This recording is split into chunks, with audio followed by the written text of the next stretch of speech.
কিছু ইউটিউবার কিছু ইনফ্লুয়েন্সার এমন ভয় দেখাইছে, বলছে সরকার এত ডাটা কেন লিছে, তাহলে কি ডাটাগুলো আম্বানি আদানিকে বিক্রি করে দেবে মোদি সরকার?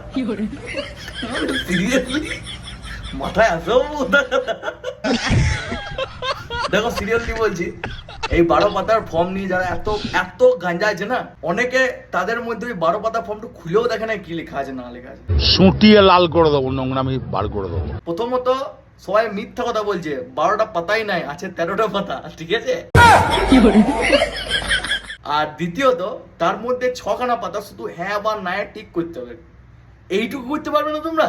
কি আছে কি নাই, কি নাই কি আছে, এইটুকুই। 3টে পাতা আছে ওর মধ্যে, যেগুলো আছে ওই যারা সিএ তে আবেদন করেছে এবং যাদের এই এসআইআর এর নাম বাদ গিয়েছে, তাদের ট্রাইব্যুনাল যে নথি সেই রিলেটেড, তার মানে সবারই লয় ওইটো। তাহলে 6 আর 3 9টা যদি পাতা বাদই দিলাম, রইল কথা 4টা পাতা ফর্ম ফিল আপ করতে তোমরা হেগে ফেলছো। আর এই সব লোকগুলোর কথা শুনো না, এদেরকে এরা দেখো, আমি তোমার আরেকটু উদাহরণ খুলে বলে দিয়েছি।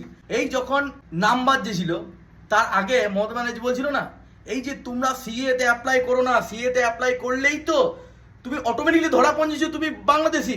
এবারে তুমি বুঝো, এই যে সিএ তে যাদেরকে অ্যাপ্লাই করার কথা বলেছে, এবারে এই যে সকল হিন্দুরা মমতা ব্যানার্জি কথা শুনে পড়ে সিএ অ্যাক্টে আবেদন করে নাই, তাদের এখন একটু হলেও কষ্ট হবে।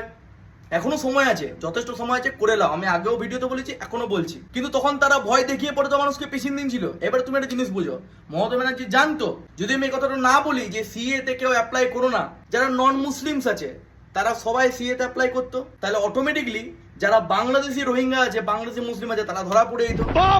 ওই কারণেই এই উক্তিটা মমতা ব্যানার্জি করেছিল। আর এখন সেম কাজ সিপিএম এর লোকরা করছে। अरे बाप रे, ये खेला है? अरे बाप रे बाप, इतना बड़ा धोखा।